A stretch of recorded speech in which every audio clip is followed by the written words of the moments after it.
You're listening to a download from the outdoorstation.co.uk. Number 549. Hello and welcome back to the Outdoors Station. This is a continuation of the recycled 2006 10-part TGO Challenge series, which for some reason is missing from the current listing. Sadly, certain voices you hear, such as Andy Howell, Steve Perry and a few others, are no longer with us. 2006 seems like a long time ago now. However, although equipment that people use may have changed, the spirit, the emotion and the adventure the challenge represents will always remain the same. So for those who like long distance trail diaries, enjoy.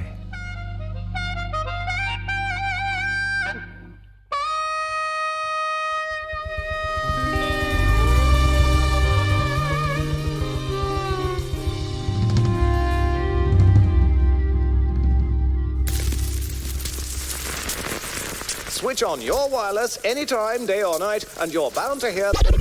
Hi, I'm Lorraine McCall and you're listening to Podcast Bob on his long trek across Scotland. Brace yourself!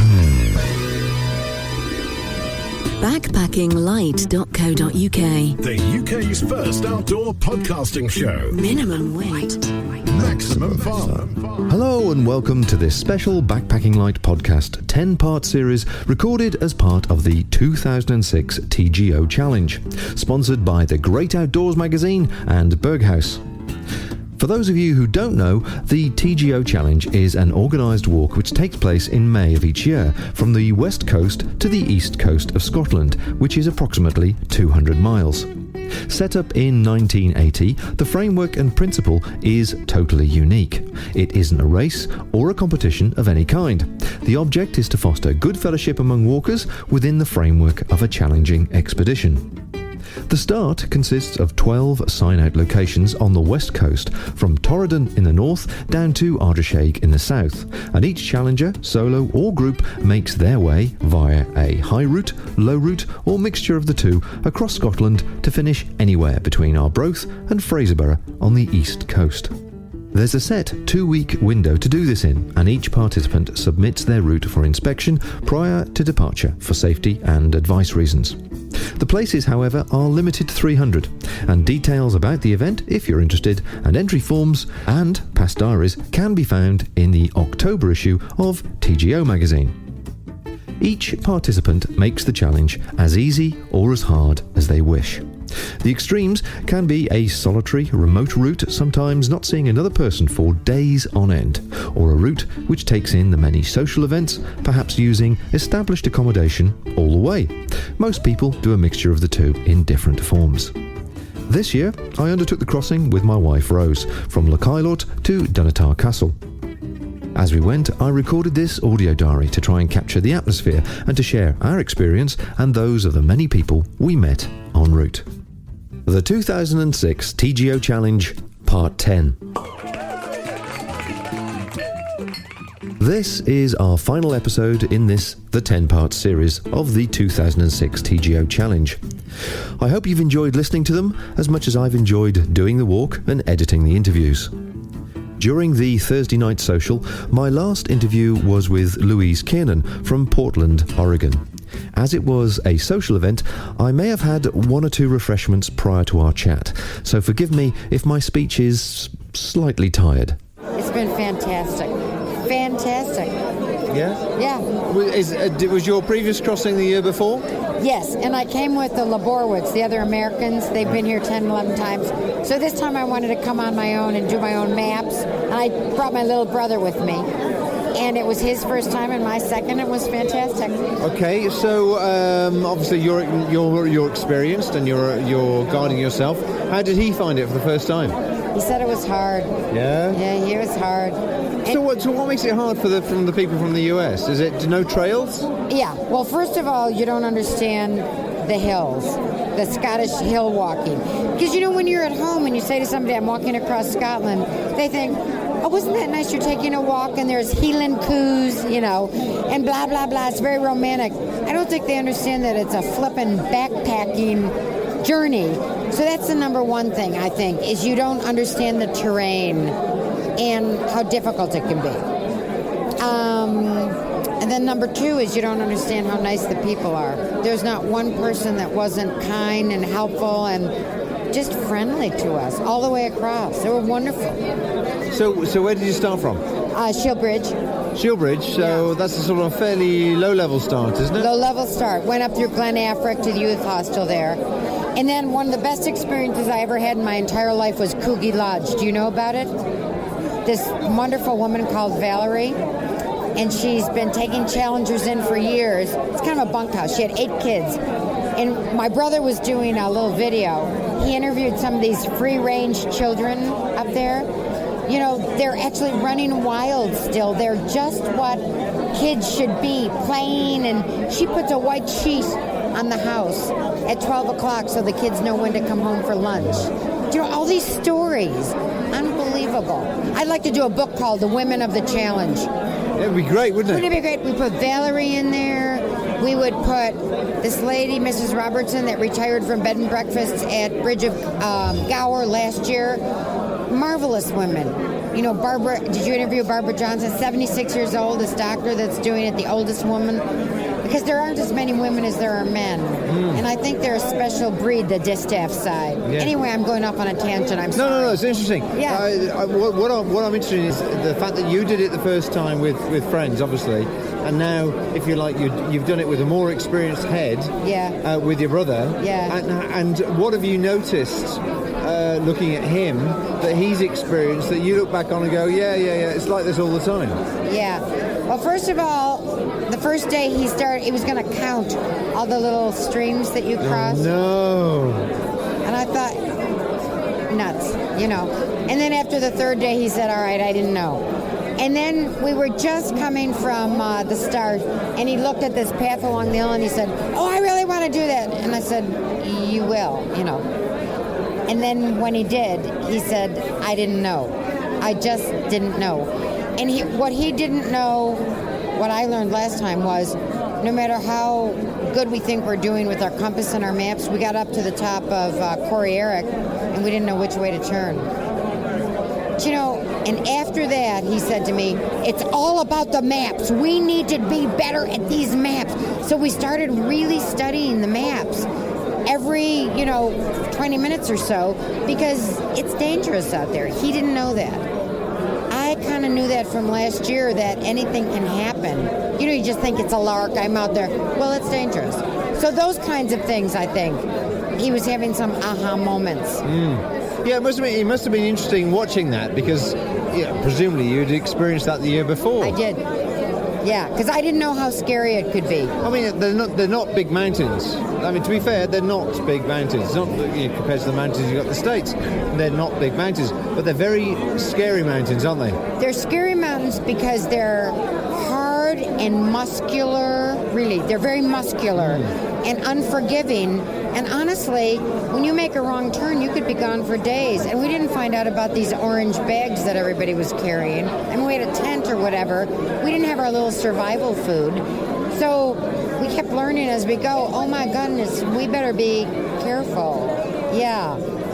And the weather you've got. So even though they're not, that just comes down and you can't see. So, I mean, what sort of weather are you used to? I mean, are you used to weather being consistent? Consistent. Because here it just isn't, is it? No, every 10 minutes. He was surprised about that, too. Yeah. Yeah. He didn't believe people when they said, if you don't like it, it'll change in 10 minutes. And now he's saying to other people, if you don't like it, it'll change in 10 minutes, Yeah. I mean, the weather this year has been a very cold wind, a very cold wind from the west. Yeah. And that can be very dispiriting to people. How's he found that? Good, because you know what? We didn't tent. We stayed in bothies and youth hostels and bed and breakfast. We were dry most nights and most mornings. So if you start out dry, no matter how much it rains, it's not bad. When we came over Fairmount from Dinnet down to Tarfside, we had quite a bit of hail. So that was interesting. But I thought we had kind of good weather, to tell you the truth. In fact, my brother said, I never got my sunglasses out once. And I said, well, I've worn mine 50% of the time, so I don't know. You know, we had different perceptions of the weather. I thought it was wonderful. Yeah. And gear-wise, had you, I mean, presumably you'd advised him what to bring and so on. Had you, between you, got the right sort of equipment? We had everything right. I used everything I brought, except some emergency first aid, which was good. And he said he wished he would have brought some gloves. It was pretty cold when we were up, 750 meters, for example. It's cold, but he didn't bring gloves. Not a good move. No. But everything else was good. The gear was good, yeah. Okay. So you didn't find you were carrying too heavy or too light a load? Or No, it whatever? was just right. And what about food? Did you buy packet food? Well, we bring 5 dinners and 5 breakfasts from home. We buy them at the camping shop, put the water in it, blah, blah. Mountain House. Instant food. And then anytime we could, we got a packed lunch from the B&Bs. And then we'd have dinner at the pub, wherever we were. And then emergencies, we had beef jerky and power bars. So we were fine. Packed lunches are great. They usually give you enough for 2 days. Yeah, not a problem then. Not a problem at all. And what about the Scottish cuisine? You happy with the Scottish cuisine? Yes. Number 1, the beer. Do you count that as cuisine? Yeah. I'm very fond of Carbo these. loading. Oh yeah, well, these steak pies. Oh, they're really good. The fish has been wonderful. We had a lot of fish. Oh, we took a day off in Newton Moor. My brother went fishing and I went to the distillery. Oh yeah, we had a ball. But the food's been really good. Yeah. You recommend it to anybody then? Yeah, but not everybody. You mean the food? Yeah. The food, yeah. The experience, most people I know couldn't do it. That was the final question really is, if you're going to, I know I've got a lot of listeners in the US who are considering this event. Oh, God. So, as one countryman to another, what would you say to them about this event that makes it so different and what they have to think about? Well, first of all, it's really hard. And if you've never been on the Scottish Hills, you don't understand that you can't come over in sneakers. You're trainers, You really need hardcore boots and gear and weatherproofing, waterproofing, that's number 1. Number 2, it's bloody hard. There are days that you just wonder really why I'm here. And so we romanticize it a lot. They see pictures and all the experiences about the free-range children, and the beautiful castles and the hills. And it is hard. It's probably the hardest thing I've ever done. My brother said the same thing. Right. Because you know what? So much of it is mental. You have to be fit and in good shape, but it is the mental challenge of day after day after day after day after day, getting up and doing some more, whether you've got blisters or whatever. So if I told them it was bad and they persisted, then they've got the right mental model, and then I think I could tell them the truth about how much fun it is and the camaraderie and the people. Have you found the social event, the social side of it, a real uplifting joy? Fantastic. From day 1, when I met challengers and we walked along, they'll help you with their pack, they'll help you with the brew, they'll explain the language to you because most of the time we didn't know what they were talking about. It's really... Actually, David Towers, do you know the Towers twins? He actually says this is a social event, and anybody thinks it's not is crazy. So the social aspect is wonderful. I've met a lot of people this time, too, along the way, and I've got a lot of email, a lot of people's addresses, and a lot of invitations to stay. It's just wonderful to walk with them. So compared to your first year, when you obviously were going with the other guys, has it changed in any way? It was easier this year because I wasn't as stressful because I had the maps. I knew where we were going. I knew where we were staying at night. I'd been through it once before. My brother was where I was more of a passenger with them. My brother and I were full partners. We both took turns with the maps. We both took turns with a lot of things. So I actually enjoyed it more this time. Although last year was a lot of fun. It was just a different kind of fun. And out of pure curiosity, how did he find navigating for the first time in the Scottish wilderness? He used to be a merchant seaman, so he's good at maps, and he's really smart. And after that experience I just told you about at the Corrie Eric, we got serious about map reading. So it's not rocket science, but you do have to be very serious about there's a tree, there's a this, there's a that, there's where the power lines come together, every step of the way. And I think if you're serious about it and understand how important it is, then you can get along. Yeah. The following morning always sees sad groups of challengers standing in the rain at Montrose railway station, awaiting their ride back to reality. Markus Petter from Austria was one of them. I have mixed feelings about this year's challenge.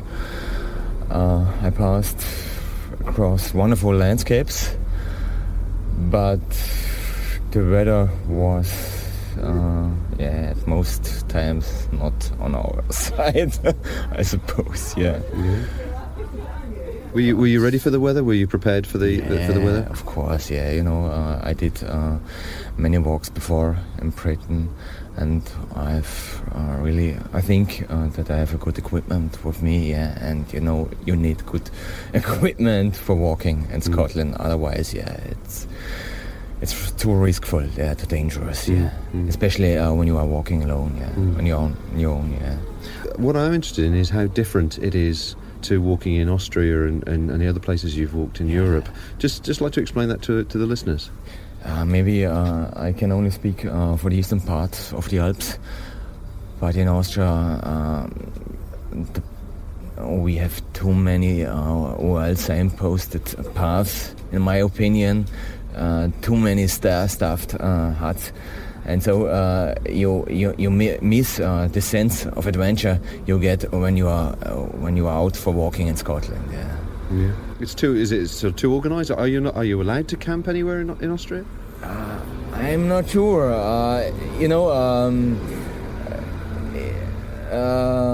People don't like to see other people camping out in the wilds, and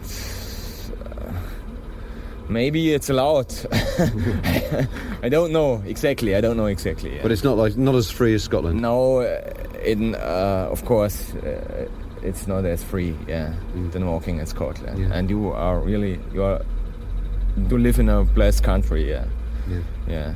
Will you come back? Will you come do it again? Yeah, so far I've spent 13 times in Scotland.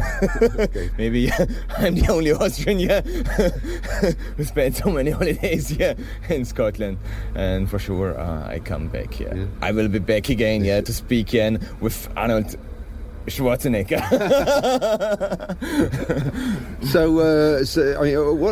What is the big appeal of Scotland to you then? Because you say 13 times, you've done the challenge twice. Yeah. You've got beautiful countryside in Austria, but and obviously we have the freedom in Scotland to camp. But is there any particular reason that Scotland keeps calling you back? Yeah, it's the mix of the countryside. It's Scottish history, Scottish way of life, or the British way of life, Scottish culture. The sea is nearby, that's a very important thing for me as Austrian. Mm-hmm. And it's this, I like, this traditional way of life, Yeah. Is it more formal in Austria then? Is it not as casual? In Austria, it's, in my opinion, it's too over-organized and too stylish. We have many skiing resorts in our mountains. And sometimes, these resorts remind me more to Mallorca or some other, Mediterranean place,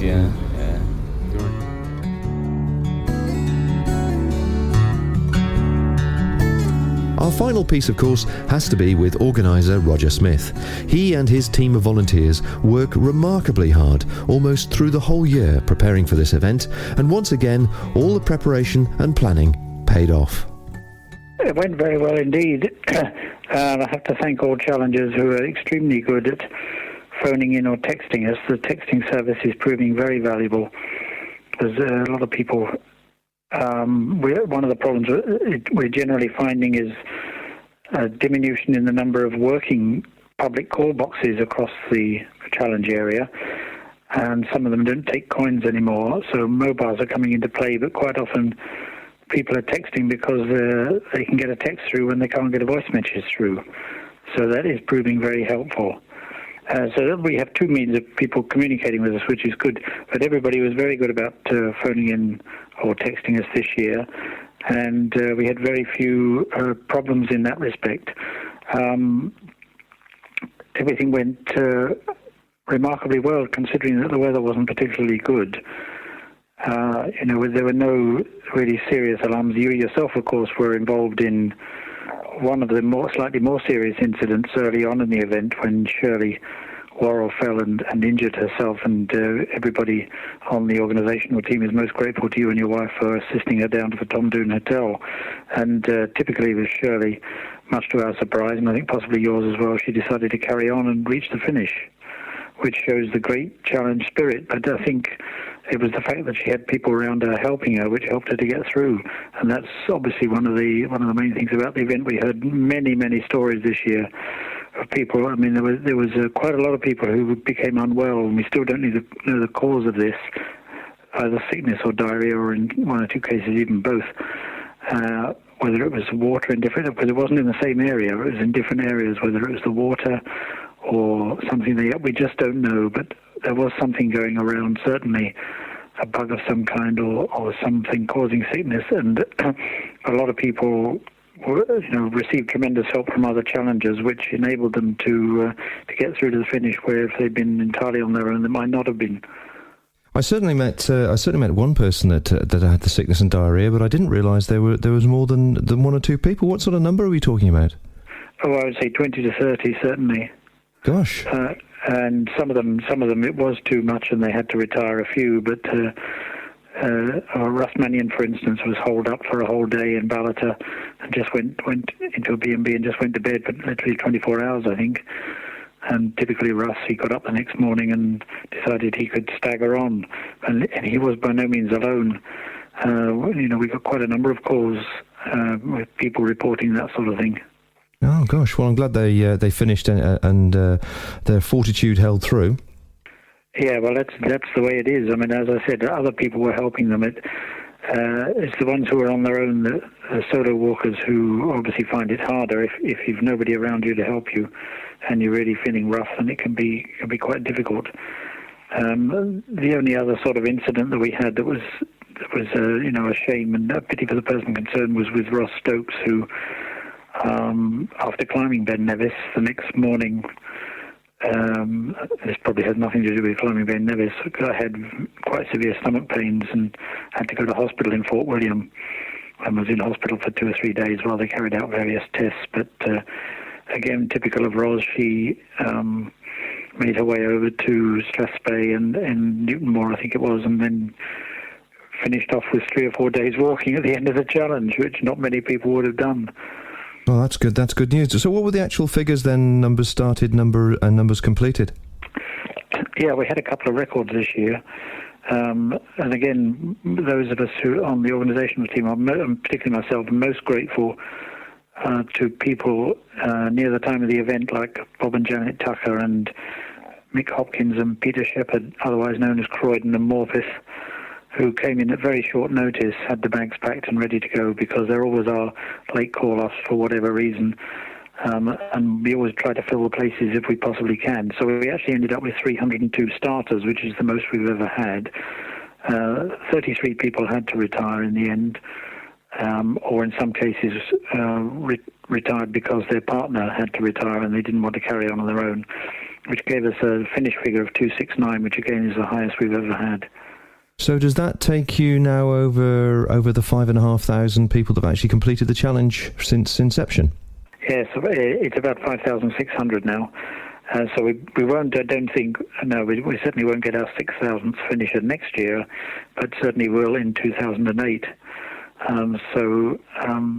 The numbers were very good this year, and of course we still unfortunately had some people who were on the wait list and didn't get a place, and we were always very sorry about that, but that was a reflection of the high entry that we had in the first place.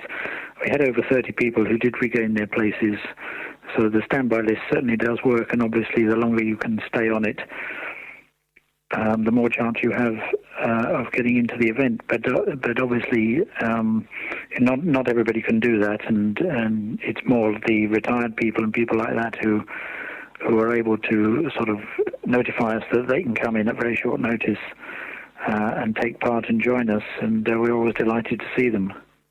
And what about the overseas visitors? I met quite a few people this year from different areas. How did they find it, particularly the people doing it for the first time? Did you have any feedback from them? Well, I think we had a very good crop of first-timers this year. Certainly I've enjoyed meeting many of them, and they seem to many of them really enjoy it and get into the spirit of the challenge, and a lot of them met, possibly because the weather wasn't great. They were keeping to the more popular routes and lower down, and so a lot of them met a large number of other challengers, which they seemed to really enjoy. And certainly the feedback we got was that, certainly from most of the first-timers that I and the rest of the team that finished spoke to, they had a great time and really enjoyed being part of the event, which is what it's all about. I would like particularly to mention our two new Polish friends, because, it's quite something to come from a country like that into Scotland, which you may not know very well. And thanks to everybody who helped them along the way. I think perhaps they slightly didn't understand our phone-in system, but our grapevine is excellent and worked extremely well this year, so we were able to track them all the way across. There's just one small incident that people might be amused by. We were looking for somebody in Braemar. I wouldn't say we're terribly concerned about him, but we would have been happy to hear from him. I'm also looking for these two Poles who we thought were probably in the same area, according to their route sheet. So somebody phoned in from Braemar Youth Hostel, and Alan Hardy on control said, we're looking for so-and-so, a number such and such, and also these two Poles. 10 minutes later, the same guy phoned back and said, the chap you're looking for has just walked out of the shower here, and he met the Poles at White Bridge. It's a fantastic grapevine. Well, it is certainly the companionship and the relationships that do build between people strengthen as you go through the event. And as you say, it was very interesting to see the collective groups that were gathering together at different bothies, and how strong the friendships were growing each time you bumped into them. Oh, I think that's a mark of the event, and that's one of the things that obviously we want to nurture and continue. And that's also a mark of the sort of people who take part in the challenge. I think it's a great family of walkers who are bound together by a love of the hills, and we get very, very few people who don't really latch onto the spirit of the thing. I think we're very lucky in that respect. Maybe it's the way we promote it or not, I don't know, but it certainly seems to work, and from our point of view, it really makes the thing a joy to be involved with. Yeah, certainly the feedback that I'd heard from most of the overseas visitors I spoke to, which made me appreciate the Scottish environment more, was just how wild and on the edge was somebody's term that they use, because a lot of trails and a lot of places where you can go walking in Europe and beyond now are actually far more controlled, and having to completely look after yourself and be responsible for yourself makes this even more of a unique event. I think that's right, yes. I mean, we have very good access legislation now in Scotland, as I'm sure all challengers will be aware, and this is being used and generally very well respected. But we do try to stress to people, first-timers in the UK and people from overseas who maybe don't know Scotland very well, that it can be wild, and you're not walking on prepared trails all the time, very far from it, and your overall speed over the ground can be really quite low sometimes, and you've got to plan for that. We do get routes in from people who are planning these 30-plus mile days at 4 miles an hour, and you just can't do that. And we try to make them understand that that's really almost impossible, and also they'd enjoy it more if they slowed down a bit. Yeah, definitely. You've got to stop at some stage to refuel on the liquid front, if nothing else. Absolutely. Well, I think possibly, I wasn't obviously walking this year, but when I have been walking in the past on wet challenges, one of the things that you miss most is just, flopping down by the side of the path or whatever, in the sun and making a brew and just having a rest. And you can't always do that if it's cold and raining, but it is very essential that you take breaks during the day, certainly. Yeah, I think that is one of the great pleasures of when the weather is on your side, and you can do that in Scotland. There can't be anywhere better to just crash and have a brew. Well, I think the times when you're not walking are as pleasurable as the times when you're walking, definitely. It was interesting. We got some quite interesting comments about gear this year. I know you're very much involved in lightweight gear, but with an event like the Challenge, there seems to be almost a defining line of how lightweight you can go. And I think that some people, you'd use the phrase "on the edge," were a bit on the edge with their equipment this year. Well, you had positive comments or negative comments on that? Well, both. I mean, obviously, again, people talking about the fact that their sleeping bags were too light, for instance. They tried to save weight by taking a lighter sleeping bag and ended up having to wear almost more clothes at night than they wore during the day because some of the nights were so cold. Well, certainly in the 3 years I've done it, I've experienced every end of the weather can throw at you in Scotland, and certainly I planned for colder this year, even though it involved a little bit more weight. But I think it's the sort of experience that people like to appreciate, and you can go light, but up to a certain point versus the comfort. That's right. Yes, I mean you've got to weigh it up, and safety comes into play. But certainly that was one comment that we got, that some people felt that they had anticipated that. I mean, fair enough, it was the middle of May, second half of May, so it should have been warmer. They hadn't anticipated the weather being a little warmer than it was, and just about got through. Yeah, well, they'll get it sorted for next time. That's the thing. I'm sure they'll be back. We certainly hope so. Yes. Yeah. Well, of course, next time being obviously 2007. Do you have dates to hand? Yes, it's just one day earlier than this year, 11th to 25th of May. All the arrangements are starting to move forward. Topside's already booked, and we've discussed it with the Park Hotel. So as soon as we get this one wrapped up, and I'm just working on the final report now, which will shortly be sent round to everyone, we start planning for next year. I would mention that at the end of the event this year, we had a very, very good, very constructive vetters meeting, myself and the vetting team, and we knocked quite a few ideas around. So we are continually trying to improve the quality of the service we provide to challengers, which I think is already very good. And this was partly, in response to the quite widespread use of the electronic route sheets this year, which is another way in which we're moving forward. But there are still a few people who try to get away with putting not enough detail on the sheet, and we're going to be a bit tougher on that in future. So just to let people know, we do need from challengers, when they plan their routes and send the route sheets in, reasonably well calculated distance and ascent figures. The ascent figures do seem to be a problem for some people working them out, but it is very important that you do work them out, because that can seriously affect the length of your walking day. Right, okay, well, at least we're all aware of that for next year. But to bring that to an end then, Roger, I mean, I'd certainly like to take this opportunity on behalf of all the challengers now, the 5,500 plus that have ever to cross Scotland, and thank you from all of us, a very sincere thanks for your organisation and the help of all the volunteers for the work that you put in to make it such a success, and it is truly appreciated by all of us. Well, I mean, my position is I'm the spider at the centre of the web. And whilst I do, sort of some of the basic organisation, there's a lot of other people, from the vetters through to the wonderful ladies who man Tarpside, the team we have at the finish, etc., and the sponsors, of course, that the organisation and the event couldn't run without them. So it's not a one-person thing by any manner of means. But I've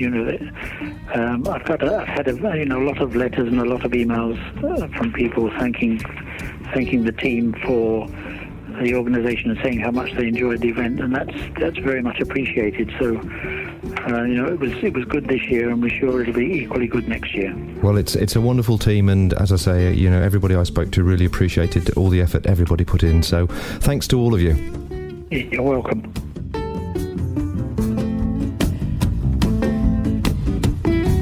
That is the end of this series, and I would like to thank everyone who took part in these podcasts. Remember, the challenge isn't a race or competition. It is purely a personal challenge. So if you and your friends think you might like to join in, make sure you get the October issue of TGO magazine and get your application in early. We can't promise you perfect weather or heroic adventures like Shirley and her cracked rib, but we can promise you an experience of immeasurable value, a memory that will last forever, and friendships that will always be unique. That was my audio diary from the 2006 TGO Challenge. Will we see you next year? Tune it in, crank it up, rip the knob. Backpackinglight.co.uk. Go lighter, go faster, go further. To subscribe to our show, please follow the instructions on our website or search for us in the iTunes directory. I enjoyed that so much. Thank you for listening to this podcast. To hear or see more from our extensive free library, please visit theoutdoorstation.co.uk.